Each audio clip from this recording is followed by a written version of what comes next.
días a todos. Estamos en una nueva edición del Ley de los Datos y la Inteligencia Artificial. Hoy es miércoles 19 de mayo, son las 5 de la tarde en Chile, las 5:08 de la tarde en Chile.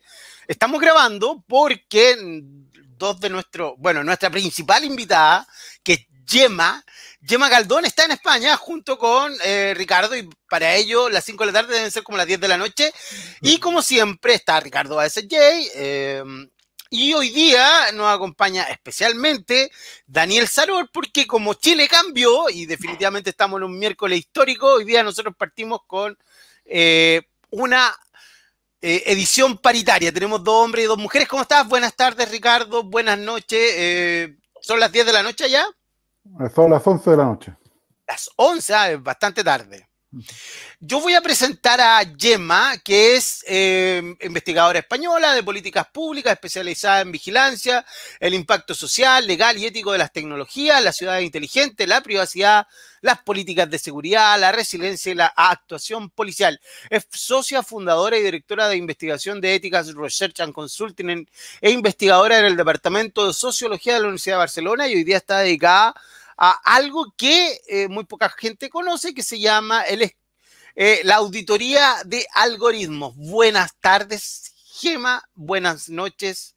Bienvenida a Ley de los Datos y la Inteligencia Artificial con nosotros. Buenas noches, un placer. Sí, gracias, Gemma, por estar también tan tarde con nosotros en este programa. Aunque en España a las 11 de la noche no es tan tarde. Sobre todo en Barcelona, ¿no?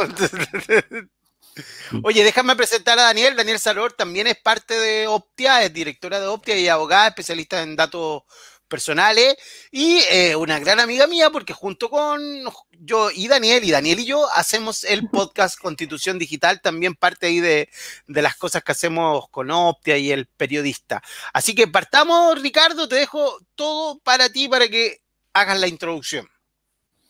Sí, gracias. Como Gemma tiene unas pocas compañías que hacen auditoría algorítmica en el mundo, creo, y casualmente la mayoría son de mujeres, así que eso, no sé si hay una razón especial para eso, yo creo que sí, pero sería una pregunta inicial. Me gustaría, para un público, digamos, cualquiera, que nos contaras qué es lo que haces en tu empresa y cómo lo haces. Pues lo que hacemos precisamente es lo que comentas, ¿no? Auditar algoritmos, abrir estas cajas negras de la inteligencia artificial para ver cómo funcionan estos cálculos matemáticos, a veces muy complejos, a veces bastante simples, que cada vez están tomando más decisiones sobre temas importantes de nuestra vida, ¿no? Los algoritmos son los que deciden en muchos casos, pues si nos dan un crédito o una hipoteca en un banco. Los algoritmos en algunos países están decidiendo a quién se prioriza en la sala de urgencias de un hospital, a quién se le dan prestaciones sociales, tipo prestación de desempleo o cualquier tipo de asistencia pública. El año pasado, en Gran Bretaña, un algoritmo sustituyó las pruebas de acceso a la universidad. Como con la pandemia no se podían hacer esas pruebas de forma presencial, se decidió utilizar un algoritmo para decidir a quién entraba en la universidad. O sea, cada vez vemos más espacios donde un montón de decisiones que anteriormente se tomaban de forma humana, de forma mejor o peor, pero de forma humana, están siendo sustituidas por esos cálculos matemáticos, estas fórmulas matemáticas que nos prometen esa inteligencia artificial, mejorar los sesgos humanos, y que nosotros en nuestra práctica lo que vemos es que, aunque la promesa de la inteligencia artificial está ahí, es verdad que la capacidad de procesamiento de volúmenes masivos de datos nos abre las puertas a un montón de nuevos servicios, nuevas prestaciones, nuevos insights, nuevas formas de entender procesos humanos y sociales y económicos. Es verdad que de momento lo que tenemos es una inteligencia artificial de bastante mala calidad a nuestro alrededor. Al menos esto es lo que nosotros vemos. Con lo cual lo que hacemos es precisamente auditar esos algoritmos, ¿no? Intentar ver cómo funcionan, intentar reparar todas esas dinámicas de ineficiencia, discriminación, malas decisiones que hemos identificado en esos sistemas. Al final, la diferencia entre la inteligencia artificial de mala calidad y la buena inteligencia artificial está a veces en el esfuerzo que se pone en la comprensión del problema social que quieres resolver y en la multidisciplinariedad del equipo que desarrolla esos sistemas. Así que hacemos precisamente eso, incorporar equipos multidisciplinares, abrir esa caja negra y ver cómo funcionan esos algoritmos, sobre todo para proteger a colectivos vulnerables dentro de esos procesos tecnológicos. Gemma, bueno, Gemma. Gemma,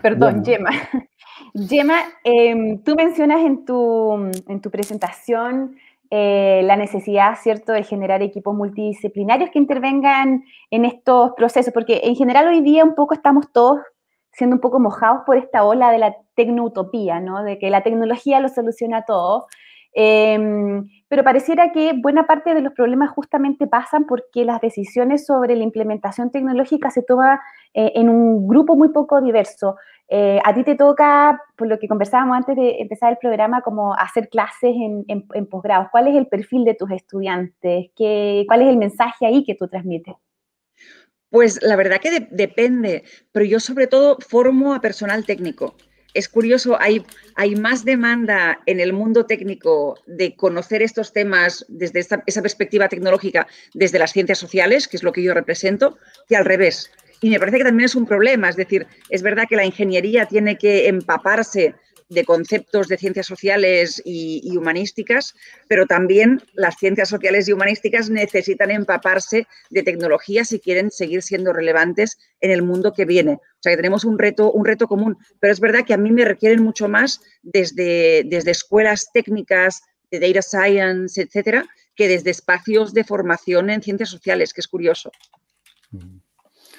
Ahora me gustaría que nos hablara un poco del cómo, porque la gente escucha esta auditoría algorítmica y no sabe exactamente qué es. Si tú tuvieras que contar a tu madre, por ejemplo, qué es lo que haces, cómo lo haces. Por ejemplo, miras el código, miras los datos, ¿cuál es el proceso? ¿Nos puede, así muy resumido, cuál es el proceso un poco de toda una auditoría?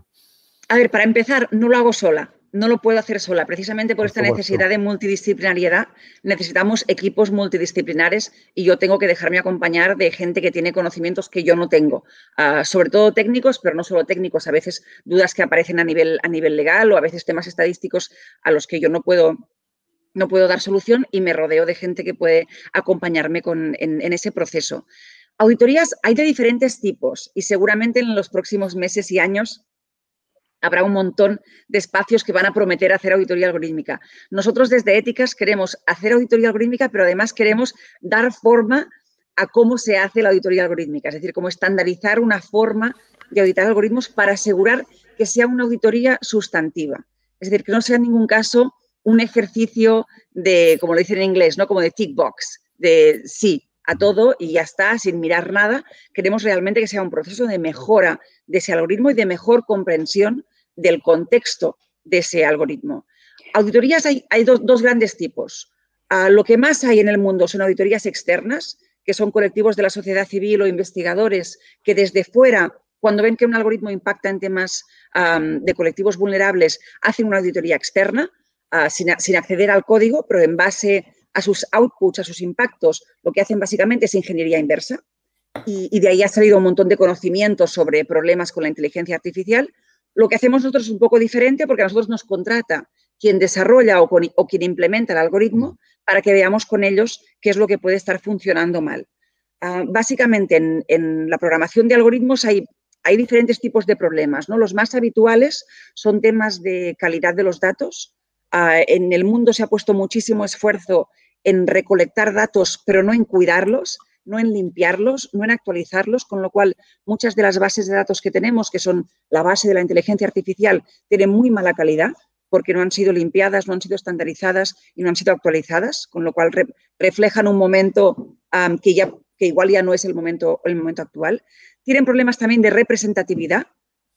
Los datos tienden a sobrerepresentar al hombre blanco de mediana edad y cualquier perfil que no sea un hombre blanco de mediana edad es sistemáticamente discriminado por los sistemas de datos, los algoritmos y la inteligencia artificial. Vemos, por ejemplo, en el sector bancario, del que hablaba antes, pues como cuando los bancos recogen datos de las últimas décadas para encontrar patrones en esos datos y tomar decisiones sobre qué tipo de servicios se nos tiene que dar para personalizar los servicios bancarios, como en el pasado el representante económico de la familia tendía a ser el hombre, las bases de datos históricas de los bancos sobrerepresentan al hombre. Cuando programamos el algoritmo con ese input de datos, le entrenamos con esas bases de datos históricas, el algoritmo lo que entiende es que las mujeres somos una anomalía, con lo cual nos asigna mayor riesgo. Y las mujeres, según varios estudios, tenemos hasta un 20% menos posibilidades de crédito que los hombres, por ejemplo. Y no por un tema de nuestro crédito personal, sino porque nuestros datos históricos como sociedad, como la sociedad nos ha discriminado históricamente, los datos hablan de esa discriminación y los bancos, los algoritmos bancarios incorporan esa discriminación. Esos temas de representatividad en las bases de datos de entrada también los estudiamos y los corregimos. Eso se puede corregir dentro del mismo sistema, introduciendo datos sintéticos, por ejemplo, o enseñándole al algoritmo que aunque las mujeres seamos minoría, eso no tiene que traducirse en una asignación de mayor riesgo. Es decir, son anomalías que son relativamente sencillas de abordar y de corregir, pero para abordarlo y corregirlo hace falta alguien que esté pendiente de estas cosas. Claro. ¿No? Y, por desgracia, los ingenieros no siempre, yo siempre digo, a los ingenieros les pedimos constantemente que codifiquen un mundo que no entienden y eso es complicado, ¿no? Déjame hacerte una pregunta, Gemma, dos en realidad son. Una, nosotros con Ricardo y con Daniel llevamos meses conversando sobre la inteligencia artificial. Creo que tenemos unos 12 capítulos que hemos hecho de ley de los datos de la inteligencia artificial o quizás unos pocos más. Y es primera vez en esta serie de conversaciones que hemos tenido que escucho algo decir que hay inteligencia artificial de mala calidad. Es algo que de frentón a mí me sorprende. O sea, yo siempre he pensado yo siempre tiro la talla de que la gente habla de inteligencia artificial, pero que no es inteligencia artificial, pero me gustó esto que tú dijeras que hay inteligencia artificial de mala calidad. Eso me interesa mucho y quería ver si lo puedes profundizar también con la siguiente pregunta. En Chile tuvimos hace poquitos días, ayer o antes de ayer, un proceso eleccionario y toda la gente que trata de basarse en los datos para predecir lo que va a pasar en las elecciones se equivocaron. Y yo creo que tiene que ver exactamente con lo que tú hablas, porque toman bases de datos que son de hace 10 años, hace 5 años, y toda esta gente cambió. Entonces, ¿qué pasa con esta inteligencia? ¿La inteligencia artificial es mala, de mala calidad porque hay malos datos? ¿O simplemente porque hay mucha, ¿cómo podría decirle a esto, Ricardo, optimismo y creencia ciega en que solo por ser inteligencia artificial es buena, no hay controles de calidad al salir a la calle? A ver, creo que hay como dos grandes temas. Por uno, las limitaciones intrínsecas de la inteligencia artificial. Al final, no olvidemos que la inteligencia artificial lo que hace es procesar datos del pasado, con lo cual la inteligencia artificial nos condena a repetir el pasado de forma permanente. La capacidad de predicción de la inteligencia artificial no es tal. La inteligencia artificial no predice. Lo que hace es valorar cuál es la posibilidad estadística de que el pasado se reproduzca.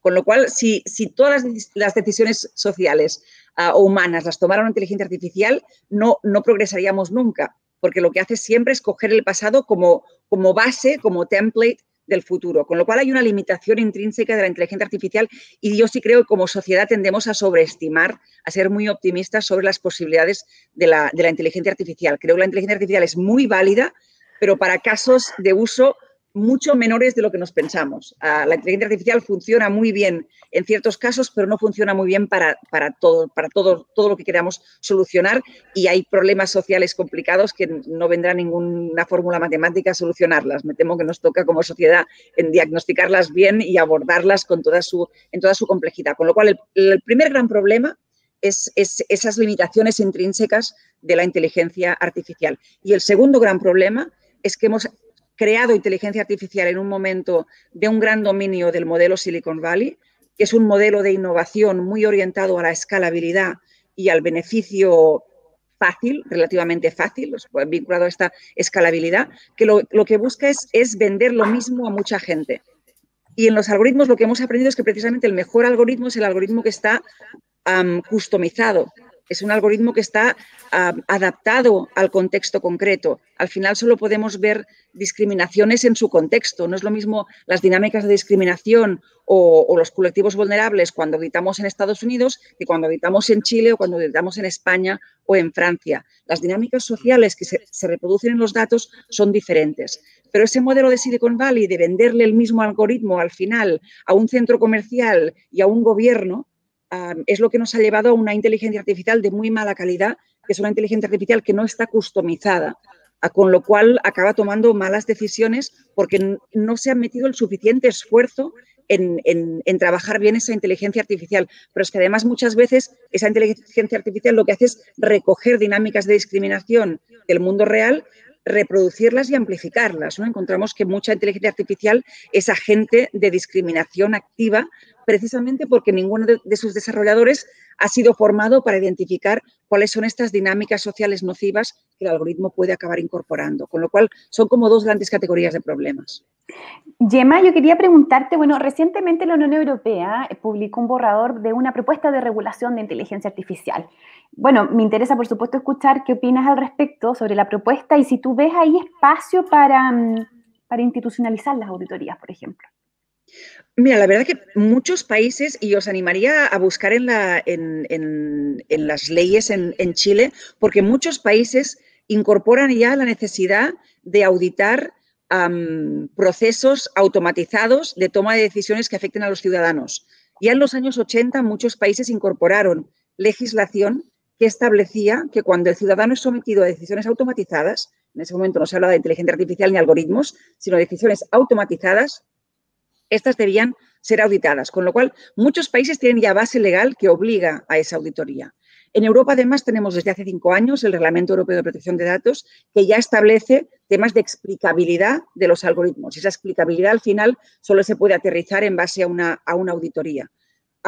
Y la nueva propuesta de ley de inteligencia artificial lo que hace es un poco clarificar las cosas un poco más, pero mantiene el mismo espíritu que el Reglamento de Protección de Datos. Lo que hace es establecer de una forma muy clara cuáles son los sectores de inteligencia artificial de alto riesgo y establece que los sectores de inteligencia artificial de alto riesgo tendrán que hacer estudios de impacto, garantizar que se han visto temas de representatividad, de calidad de los datos. O sea, básicamente lo que establece la ley es que hay que auditar esas inteligencias artificiales de alto riesgo, que son todas las que se utilizan pues, en el sector público para tomar decisiones sobre acceso a servicios, en justicia criminal. Tenemos cada vez más algoritmos utilizados en el sector penitenciario, por ejemplo, o en tomas de decisiones sobre condenas, sobre tiempo a pasar en cárcel o sobre el monto de las fianzas. Las inteligencias artificiales utilizadas en el ámbito del trabajo, cada vez mayores, en el ámbito de la salud, en el ámbito educativo.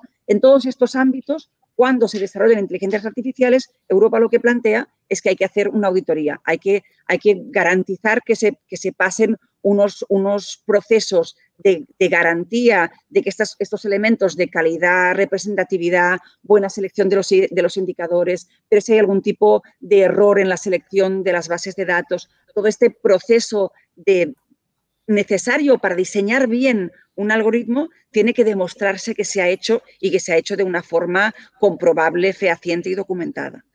Ricardo, cuéntanos cuál es tu visión de esta frase. A mí me deja sorprendido lo de la inteligencia artificial de mala calidad.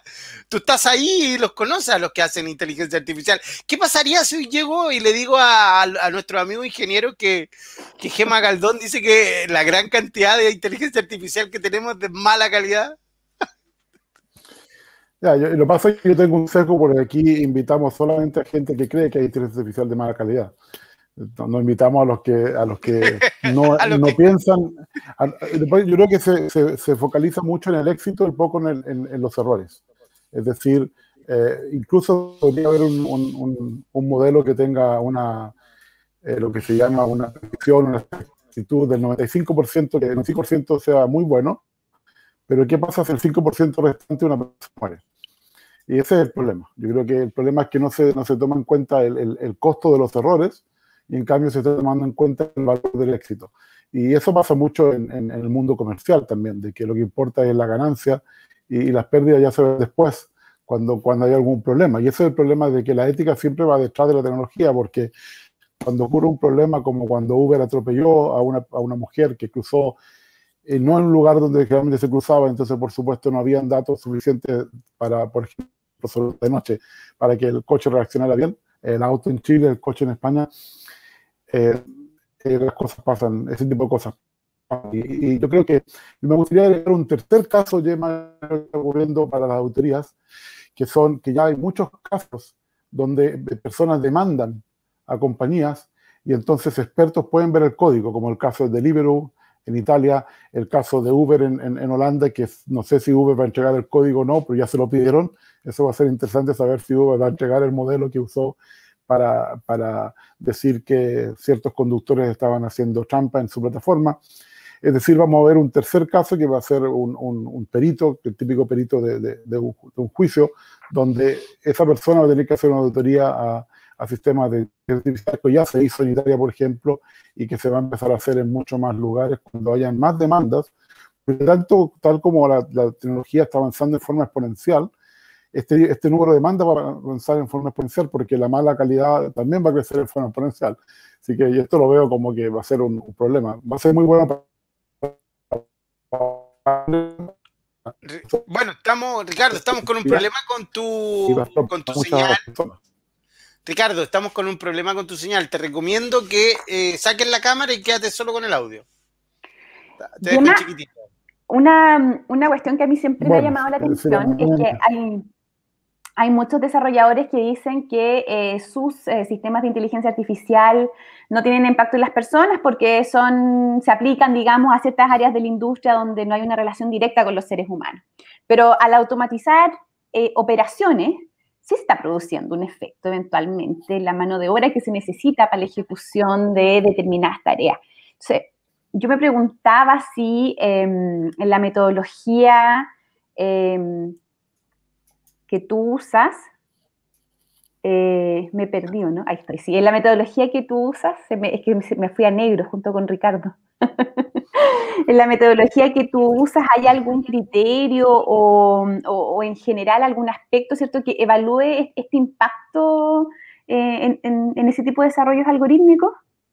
Sí, a ver, nosotros en principio, y tampoco es una norma de oro porque hay excepciones, en principio auditamos algoritmos que procesan información personal, datos personales. Es como gran norma. Es verdad que hay algoritmos que no procesan necesariamente información personal, que también pueden tener impactos sobre sociedad. Pero así como gran norma para identificar cuándo un algoritmo tiene impacto social es cuando un algoritmo está procesando datos de personas y toma decisiones que afectan directamente a personas. Es verdad que muchos algoritmos, mucha inteligencia artificial se está desarrollando en el ámbito de la logística, con lo cual es menos relevante. Pero también es verdad que, por ejemplo, vemos inteligencia artificial en el ámbito de la logística para asignar, por ejemplo, dónde hay que construir hospitales. Y ahí ya igual no es un tema que impacte sobre una persona concreta, pero sí que es verdad que un algoritmo mal diseñado que asigna dónde tienen que construirse hospitales, pues puede tener impactos en términos de redistribución y acceso a la salud muy importantes. Con lo cual, por eso digo que la norma de los datos personales es una norma que no siempre cumplimos, porque hay inteligencias artificiales que acaban impactando sobre sociedades, aunque a priori no lo pareciera. Con lo cual, al final, cualquier algoritmo que nos llegue es como susceptible de ser auditado, para ver si hay algún tema de riesgo que podamos identificar. ¿Y tú cómo ves en América Latina? ¿Tú ves que estamos usando mucha inteligencia artificial? Nos estamos volviendo como, sobre todo el Estado, el sector público, ¿se está volviendo un consumidor de este tipo de tecnología? Yo creo que en todo el mundo. Y a ese nivel, América Latina está muy al nivel del resto de los países con los que trabajamos. También es verdad que inteligencia artificial hay mucho menos de lo que nos parece. En muchos casos hablamos de Big Data o de digitalización y inteligencia artificial es cuando incorpora aprendizaje automático. Si no hay aprendizaje automático no es inteligencia artificial, así como en sentido de definición estricta. Y es verdad que no hay muchos casos de uso en los que se pueda utilizar esa inteligencia artificial. Big Data se utiliza mucho y también tiene problemas, tiene potencialidades, pero también tiene problemas que hay que abordar. Pero a nivel de inteligencia artificial, contando que no es un sector que esté aún normalizado en toda la administración pública, porque no olvidemos que incorporar inteligencia artificial supone un proceso de transformación digital. O sea, no es sencillo, no es solo el coste del algoritmo, sino el coste del cambio organizativo que implica incorporar decisiones automatizadas dentro de cualquier servicio, con lo cual es un cambio lento y costoso. Y lo que vemos es que muchas veces se habla de digitalización o de usos de Big Data cuando en realidad se dice inteligencia artificial, pero lo que hay detrás no es tan complejo como puede ser un sistema de aprendizaje automático. Pero no veo que América Latina esté ni por delante ni por detrás. Es verdad que como región hay muchas desigualdades. a nivel de incorporación, pero hay países en América Latina que no tienen nada que envidiar en términos de adopción a Estados Unidos o a países europeos, para nada.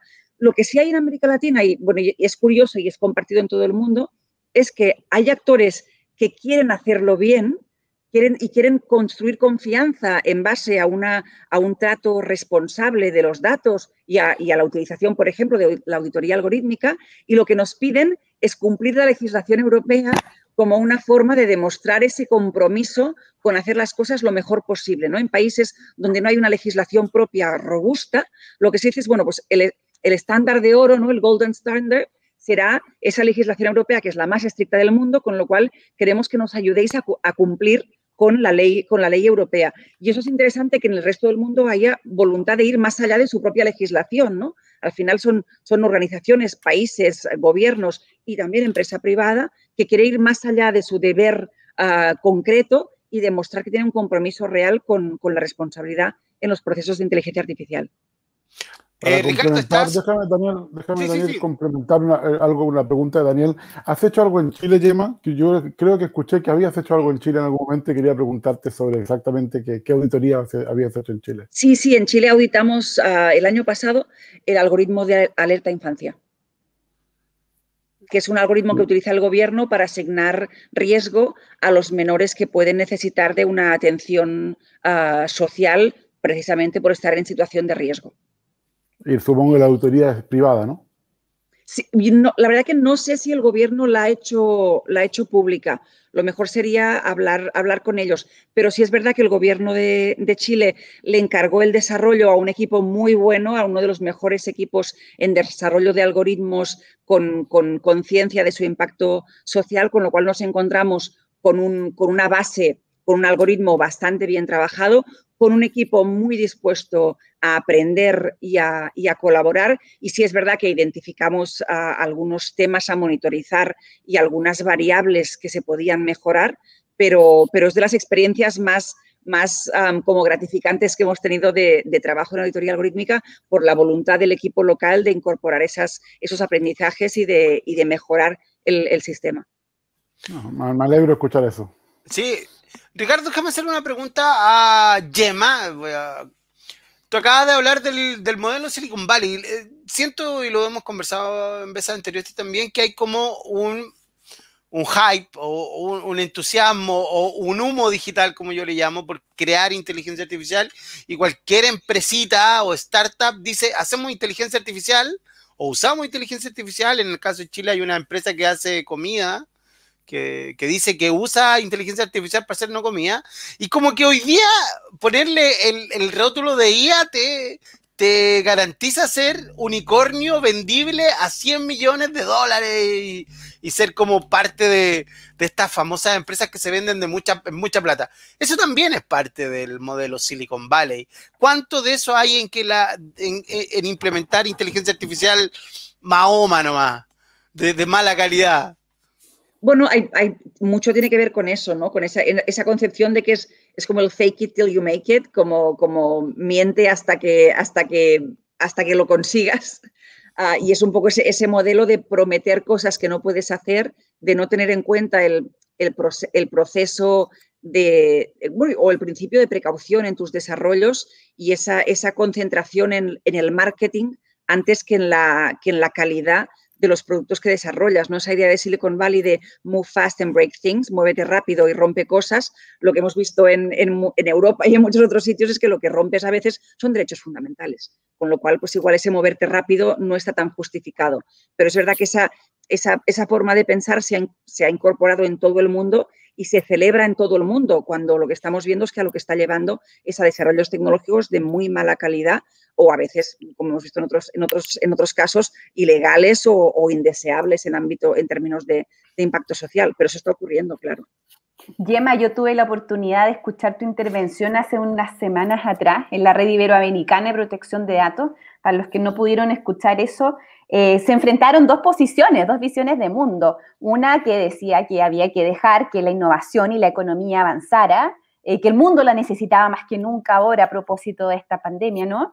Y por otro lado, la posición que defendía Gemma, que era que en el fondo este desarrollo no puede ser un desarrollo sin control, sin límites y sin reconocer, ¿cierto?, que finalmente los mismos seres humanos son los beneficiados y los afectados de este tipo de innovaciones. ¿Nos puedes contar un poco más de esa conversación? Porque a mí de verdad me hizo sentir que estaban los unos y los otros, y la conversación a ratos parecía antagónica, pero francamente es una cuestión de tremendo sentido común, finalmente, porque lo que está en juego es la seguridad de las personas cuando hablamos de este tipo de desarrollos. Claro. Antes de que Gemma conteste, me gustaría comentar que está muy bonito el gato natural que tienes. Sí, perdón. Me pasé el día fuera de casa y está como... Es muy pequeñito y necesita ahí... Sí, no, la gente mimos. famosa tiene que tener algo por ahí cerca, por detrás. Así que muéstralo. Es que Saludos a Chile. Qué bonito. Tiene 2 meses solo. Pero sí, es un gran debate. Yo a la gente que dice que no podemos limitar la innovación con regulación o con esa insistencia en el principio de precaución, yo les diría si se comprarían un coche sin cinturón de seguridad o sin limitador de velocidad, ¿no? Y todo el mundo dice no. Y me parece que es como un muy buen ejemplo. Como sociedad siempre estamos domesticando a la tecnología. Siempre encontramos un punto medio entre la capacidad de innovación y su impacto social. En los supermercados uno no puede vender lo que quiera. Hay unos procesos de control para asegurar que a las personas no nos venden productos que nos pueden causar daño. En las farmacias lo mismo, ¿no? Todo lo que llega al consumidor pasa por unos procesos de control, de oversight, de verificación de que hay unos procesos de seguridad, de salubridad, de lo que sea. O sea, toda la innovación está constantemente domesticada por ese entorno social y siempre está puesta en relación a ese impacto social que pueda tener. Yo no sé cuándo creamos esa idea de que las nuevas tecnologías merecen no estar sujetas a esta regulación o a este control al que sometemos a cualquier tipo de innovación, ¿no? Porque un gran ejemplo, ¿no? Para vender un juguete uno tiene que demostrar que el plástico que utiliza es un plástico homologado, que el tamaño de las piezas del juguete están en relación con los tamaños permitidos para la edad a la que quiere vender ese juguete. O sea, un montón de controles para algo tan tonto como un juguete, ¿no? O tan banal como un juguete. Y en cambio, para hacer una aplicación diseñada, una aplicación de móvil diseñada para menores, que esté hecha para generar adicción, no hay ningún tipo de control. O sea, hemos creado como un mundo paralelo de irresponsabilidad, en el sentido de no pedir responsabilidad a los desarrolladores tecnológicos, que me parece totalmente anómalo y además muy poco sano en términos sociales. Yo no creo que haya como una confrontación entre innovación y privacidad o seguridad o regulación. Yo creo que van siempre de la mano y han ido siempre de la mano de una forma muy sana. Y creo que tenemos el deber de, cuando innovamos, ser capaces también de regular para que esa innovación cumpla esos principios de responsabilidad. Con lo cual no entiendo muy bien dónde está el debate, ¿no? O sea, eso, si estas personas que defienden la innovación sin regulación no se van a comprar un coche sin cinturón de seguridad ni sin control de velocidad, ¿por qué piden que la población se nos someta a productos que no han sido testeados? Quizá ahí, Ricardo... dale, Ricardo, por favor. Yo creo que eso es una falacia, tal como se habla entre privacidad y salud, o innovación y tecnología. Yo creo que es una falacia. Yo creo que se pueden hacer las dos cosas bien. Exacto. Tal como, porque el otro ejemplo también muy importante son los medicamentos. Tal como tú tienes que medicamentos tienen que tener cierto control, yo creo que tenemos que tener, como dice, aparece en la película esta Prejuicio Cifrado, Coded Bias, O'Neill dice que hay que tener una FDA, o como una FDA que controla los medicamentos de Estados Unidos, también para el software. Y yo creo que si el software puede dañar a una persona, tal como un juguete puede dañar a un niño, ¿por qué no tiene que tener ninguna regulación? Sí, yo creo que hay que hacerlo, y es una falacia que yo creo que es porque yo creo que hay dos razones para eso, porque por supuesto va a salir más caro, y segundo, va a salir más lento, lo que tú dices, muévete rápido y quiebra las cosas. Bueno, si tienes que ir más lento, tienes que ir éticamente, te va a tardar más tiempo. Y tercero, también puede ser que haya un poco de miedo, porque muchas veces hay una pregunta muy buena que el otro día escuché en un panel, hay que hacerle a cada emprendedor, ¿usarías tú tu producto? y hay que ver qué responde. Entonces, si responde que no, bueno, a ver, veamos por qué no. Si se responde que sí, y se responde que sí, hay que preguntarle sí porque sabes que tú eres un hombre blanco y te favorece. Entonces, hay esas preguntas de fondo que uno tiene que hacer y yo creo que hay que tener más regulación, sobre todo si pueden dañar personas. Ahora, si me permite agregar algo ahí, Ricardo, y que tiene que ver un poco con lo que yo hago siempre, que tiene que ver con la historia de esto. Históricamente nosotros tenemos algunos ejemplos como Steve Jobs, como Bill Gates. Voy a poner esos dos nomás, para que son los más grandes, pero hay una cantidad de otros tipos que se hicieron millonarios en este camino. También está Sergey y Larry de Google. Jeff Bezos, más. Bueno, también Jeff Bezos, que está aquí. Hay un mito de que partieron en el garage sin importarle nada, pero bueno, es que en esa época, en los años 70 o en el principio de los 90, realmente no importaba nada porque nadie sabía nada. Pero ya han pasado 20 años desde que se hizo el primer Google. Hoy día no estamos en otra época de la vida. No es como cuando partió Bill Gates, que entre paréntesis tuvo una cantidad de cosas que fueron muy poco éticas, y Steve Jobs, que hizo una cantidad de cosas poco éticas también, pero que con el paso del tiempo se hicieron millonarios y pusieron su idea. Bueno, hoy día como que está ese mito de ser el nuevo Steve Jobs, el nuevo Jeff Bezos, y a cambio sabemos que en el camino inicial, porque uno que ha estudiado la historia de estos tipos pisaron hartos huevos y quebraron muchas cosas que hoy día no sé si se podrían hacer. No sé si esa es la cultura del Silicon Valley, Ricardo, tú que estás ahí. Parte, yo creo que parte de la cultura es así, pero también otra parte, como decía Gemma, de gente que quiere hacer las cosas bien y que quiere digamos, hay muchas, por ejemplo, ONGs aquí que están trabajando para hacer estas cosas. Incluso también el otro documental que no es tan bueno, pero que también es importante, El dilema social.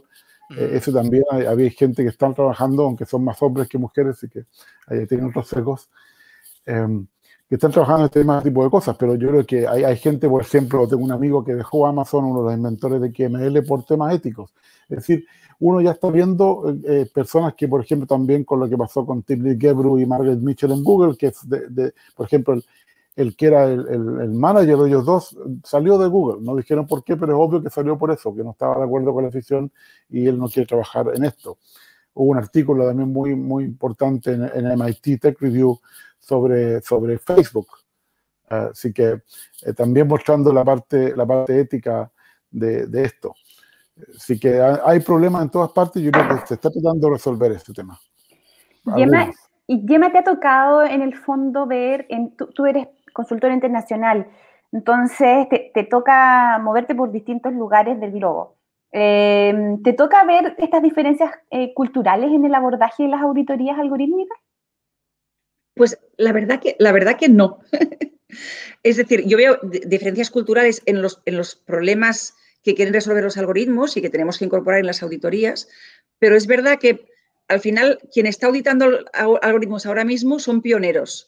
Y son pioneros y se parecen mucho. O sea, aunque sean del mundo privado o del mundo público, en general cuando nos encarga una auditoría es porque alguien dentro de la organización es muy consciente de los riesgos de esos sistemas y ha decidido curarse en salud, dejarse ayudar, incorporar el trabajo que podemos hacer nosotros. Con lo cual, el tipo de personas con las que trabajamos son muy parecidas en ese sentido, ¿no? Es gente muy concienciada, con bastante responsabilidad dentro de organizaciones relativamente importantes a nivel de gobierno o empresa privada y que comparten un compromiso con el impacto social de lo que ellos fomentan, ¿no? Con lo cual, ahí no hay tanta diferencia cultural, pero yo creo que eso, que aún trabajamos muy con pioneros, con esos visionarios, gente que ha visto que una forma de conseguir ventaja competitiva, que una forma de minimizar riesgos y evitar problemas a largo plazo es poner ese remedio, poner la venda antes de la herida, ¿no?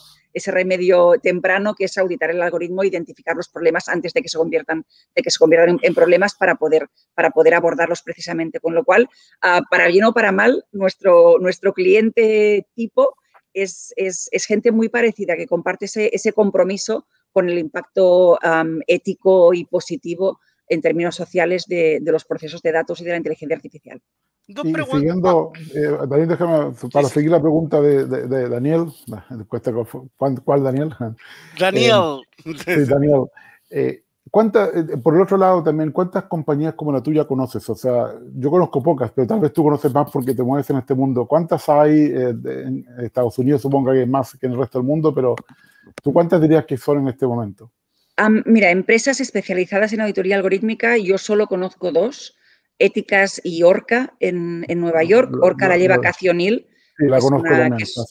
Es una referente en este campo. Son una organización muy pequeña, más pequeña que Éticas incluso. Pero es verdad que están apareciendo muchas organizaciones que prometen hacer inteligencia artificial y responsable y auditoría algorítmica como un servicio más. Y un poco nuestra lucha actual. Nosotros somos una empresa, pero también somos fundación. Tenemos una vocación muy de impacto social. No queremos vender auditoría, sino que queremos cambiar el mundo. Queremos cambiar la forma como hacemos tecnología. Queremos introducir inteligencia artificial de buena calidad. Queremos acabar con la inteligencia artificial perezosa, que no quiere ver los problemas complejos de resolver. Y con lo cual, lo que queremos es no solo facilitar el acceso a auditorías completas, sino también un poco como set the stage, ¿no? Como crear el escenario para que la auditoría no se convierta en ese ejercicio vacío de contenido, de poner crucecitas verdes en un cuestionario, sino que sea realmente un ejercicio sustantivo. Con lo cual, lo que nos interesa sobre todo es convertirnos en referentes de cómo se hace la auditoría. Por eso hemos publicado nuestra guía de auditoría algorítmica, que se puede encontrar en nuestra página web en castellano y en inglés, explicando lo que hemos aprendido en estos 3 años de auditar algoritmos, porque queremos que más gente lo haga, queremos favorecer un ecosistema, pero además queremos asegurar que la auditoría algorítmica que se imponga, ahora que están empezando a emerger un montón de nuevas empresas que prometen auditar algoritmos, queremos que la metodología que se imponga sea una metodología sustantiva que realmente estudie los procesos sociales, que realmente proteja a personas y que no sea un ejercicio de validación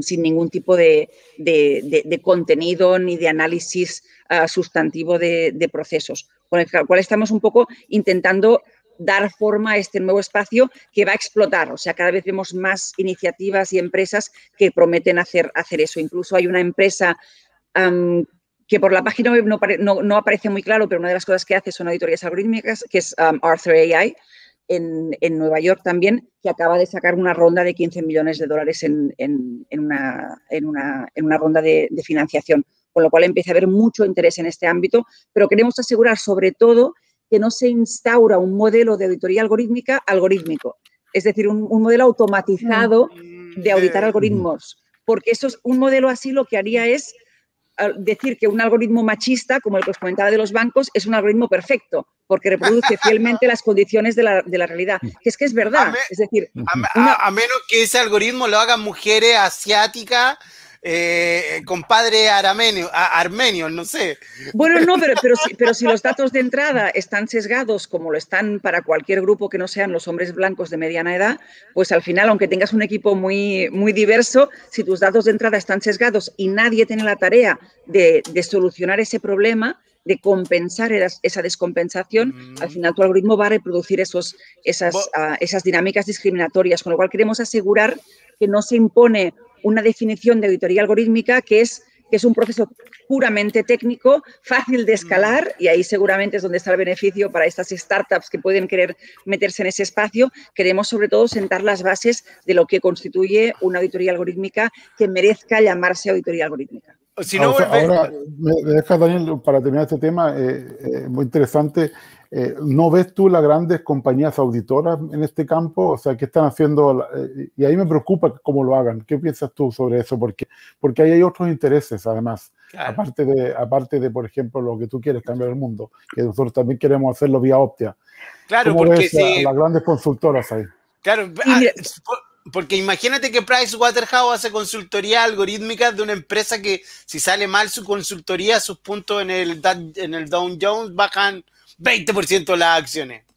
Yo estaba pensando la misma pregunta que te hizo Ricardo. Mira cómo estamos de alineados. Yo justo estaba pensando en el libro de la Kate O'Neill, donde ella cuenta justamente cómo actúan estas auditoras. Sí, pero tenemos noticias de intentos en las Big Four, por ofrecer auditoría algorítmica, pero es verdad que no hay modelo de negocio escalable. Es decir, la auditoría algorítmica tiene que ser un proceso de expertos altamente cualificados, es decir, es muy difícil ahora mismo automatizar la detección de bias, de discriminación no se puede automatizar porque es tremendamente contextual y requiere de un trabajo humano con los equipos y con los sistemas de datos. Además, las empresas no tienen nada estandarizado ni documentado, con lo cual muchas veces la tarea que nos toca hacer es de detectives antes de poder empezar a auditar y eso ningún sistema automático lo va a poder hacer de forma autónoma, con lo cual no hay modelo de negocio que pueda ser interesante para esas empresas. Sabemos que es un tema que han intentado. De momento no han conseguido ofrecer este tipo de servicios. También sabemos que no han cerrado la puerta a ofrecerlos en el futuro, pero básicamente el modelo de las Big Four es ofrecer servicios muy estandarizables con personal muy poco cualificado, ¿no? Es decir, la persona senior interviene muy poco en los contratos y se gana dinero porque se implica a personas de menor cualificación en la organización. La auditoría algorítmica, poco, cobrar mucho y gastar poco. Claro, pero además implica que las personas que se impliquen sean personas pues, de entry level, ¿no? Personas muy recientes en la organización con costes más bajos. La auditoría algorítmica requiere de personal muy altamente cualificado, con una experiencia muy determinada, muy difícil de encontrar en el mercado, los perfiles sociotécnicos de personas de ciencias sociales capaces de trabajar con tecnología y estadística y las personas de matemáticas o ingeniería capaces de entender conceptos sociológicos no abundan, por desgracia, de momento, con lo cual es un servicio que sigue siendo bastante caro en términos de organización, ¿no? Tienes que tener un personal altamente cualificado para desarrollar estos sistemas, con lo cual yo creo que es difícil que esas grandes consultoras acaben ofreciendo lo que ofrecemos nosotros. Pero en cualquier caso, la batalla ahora mismo es asegurar que la metodología que se impone, la metodología que reconoce tanto las empresas como las instituciones, es una metodología sustantiva que valora el algoritmo desde el momento de la conceptualización, que valora temas de calidad de los datos, de robustez de los datos, pero también de representatividad, también de sesgos en la selección, también de calidad de los indicadores y que va hasta el final, hasta valorar cómo se introduce una decisión o una recomendación algorítmica en un contexto organizativo. Si la auditoría no es end-to-end, si no va del principio al final, no será capaz de identificar la multitud de momentos de riesgo en términos de incorporar ineficiencias o discriminaciones que hemos identificado que ocurren de forma habitual en la inteligencia artificial. Déjenme poner un temita que nos quedan pocos minutos. Dos cosas. Ricardo, Daniel y Gemma, ¿podríamos aquí llegar a un consenso de lo que es inteligencia artificial? Porque realmente siempre es un tema y yo he propuesto varias veces que en Chile podríamos poner un logo de este algoritmo. Esto se basa en IA, pero que debería cumplir ciertos parámetros para ser IA, inteligencia artificial. Y lo segundo, o lo primero que me gustaría que partiéramos con esta pregunta, Ricardo, y que tiene que ver con los sesgos. ¿Ustedes creen que las personas saben lo que es un sesgo? ¿Ustedes creen que hay un conocimiento exacto de yo poderle preguntar, mamá, mi mamá tiene 70 años, mamá, ¿usted sabe lo que es un sesgo? ¿Sabe cuándo está siendo discriminada? La gente puede llegar a ese conocimiento, lo sabemos porque nosotros lo sabemos, pero nosotros no somos representativos del mundo, digamos, real. Gemma, ¿la gente sabe cuándo está siendo discriminada? ¿Sabe lo que es un sesgo? Los ingenieros... La primera pregunta de inteligencia artificial, para mí es relativamente sencillo. Es inteligencia artificial cuando tiene aprendizaje automático, cuando hay machine learning. Si no hay machine learning, es big data, que es otra cosa. Bueno, para contestar... Tiene riesgos, pero es otra cosa. Sí, ahora, esa es una respuesta, una visión muy pragmática, Gemma, porque, por supuesto, la inteligencia artificial no es solamente aprendizaje automático. Hay sistemas deductivos, hay sistemas que usan base de datos, conocimiento, o sea, hay sistemas más sofisticados que se ven poco, que también son inteligencia artificial. Ahora, yo creo que la diferencia que haría es que hay inteligencia artificial débil, que sería lo que sería shallow en inglés, pero no suena bien en castellano. Sería inteligencia artificial débil, sería, por ejemplo, la mayoría del aprendizaje automático que existe. Pero hay sistemas de inteligencia artificial más, no diría completos, pero que son más robustos, ¿Profundos? No, profundos tampoco, porque sería lo contrario a shallow, sí, tampoco quiero hablar de deep, que tampoco me gusta la palabra profunda, pero que son más robustos en el sentido de que traten de entender la semántica de lo que está pasando, tratan de entender el contexto, tratan de hacer deducciones lógicas. Por ejemplo, hay sistemas muy buenos que hacen demostraciones de teoremas matemáticos, por ejemplo, que realmente hay que aplicar lógica muy, muy complicada para llegar a demostrar que algo es cierto y que han demostrado cosas que, por ejemplo, que ninguna persona pudo demostrar. Y un computador o un ordenador para llamar lo consiguió demostrar. Entonces, es claro, pero para la mayoría de la gente yo creo que es una buena definición decir que si no hay aprendizaje de máquina no hay inteligencia artificial. Vamos a la parte Ahora, social. Segunda pregunta. Gemma, ¿qué es sesgo? La gente, no, la gente sabe lo que es un sesgo, nosotros lo sabemos. ¿Sabemos cuándo estamos siendo discriminados? Yo creo que es por eso que tu pregunta es un poco capciosa, porque yo creo que la gente no sabe lo que es sesgo, pero sí sabe cuándo está siendo discriminada. Totalmente. Además, yo diría, preguntarse si la gente sabe lo que es un sesgo o lo ha experimentado es una pregunta muy típica es un indicador de privilegio preguntarte si la gente lo sabe. Yo creo que, por desgracia, la gente sufre el sesgo de forma constante. La mayoría de la población no entra dentro de los patrones de lo que se considera aceptable en nuestra sociedad, que es este hombre blanco de mediana edad con un estatus socioeconómico medio alto. Cualquiera que no entre en esta definición por temas de edad, de discapacidad de cualquier tipo, por temas geográficos, por temas de capacidad económica, por temas de oportunidades educativas. Por desgracia, la mayor parte de la humanidad ha experimentado ser discriminado.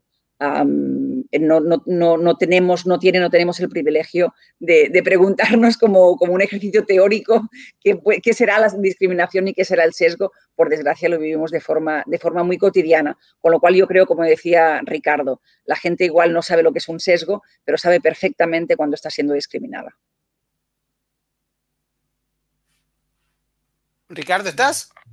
Sí, estoy, no, estamos de acuerdo, así que... Daniel, ¿algo sobre los sesgos, señorita abogada? No, simplemente como ya estamos sobre la hora, me gustaría saber cómo llegaste a estos temas, Gemma, porque tú eres socióloga, ¿no? Y los sociólogos tienen una técnica para interpretar la sociedad y eso me parece a mí bien fascinante. Tienen además distintas teorías que explican los cambios contemporáneos, pero todo indica que ya nosotros transitamos de una época contemporánea a algo distinto. ¿Qué te pasó ahí que de repente te inclinaste a estos temas? ¿Cómo fue este camino? Es un tránsito muy rápido. ¿Sí? Fue muy serendipity, fue muy azaroso. En realidad yo empecé mi tesis sobre temas de espacio público. El espacio público, cuando yo hacía mi tesis, estaba empezando a estar habitado, ocupado por soluciones tecnológicas, desde cámaras hasta sensores. Y al principio la tecnología era una parte más de mi análisis de la calidad del espacio público y de las posibilidades sociológicas y de uso del espacio público.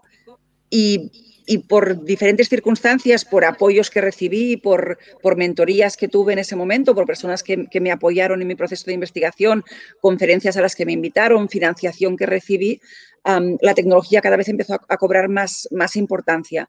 Coincidió con un momento de una eclosión de una generación a mi alrededor de jóvenes investigadores en Europa que estábamos estudiando temas sociotécnicos, que recibimos pues, apoyo económico y también de mentoría, acompañamiento por parte de muchas personas más senior que nosotros que se ofrecieron muy generosamente a apoyarnos, a ayudarnos, a abrirnos puertas y de repente la tecnología, que era un elemento más, se convirtió en el foco central de mi tesis doctoral.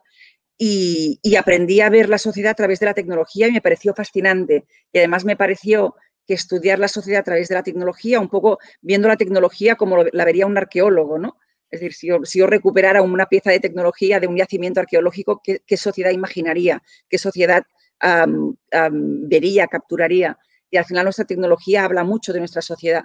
Y ese intentar ver un artefacto tecnológico despojado de contexto e intentar derivar contexto de ese artefacto me abrió las posibilidades de análisis de una forma brutal, me destrozó todas mis referencias sociológicas de cómo se hace investigación y le vi un poder, un poder de análisis de la sociedad brutal.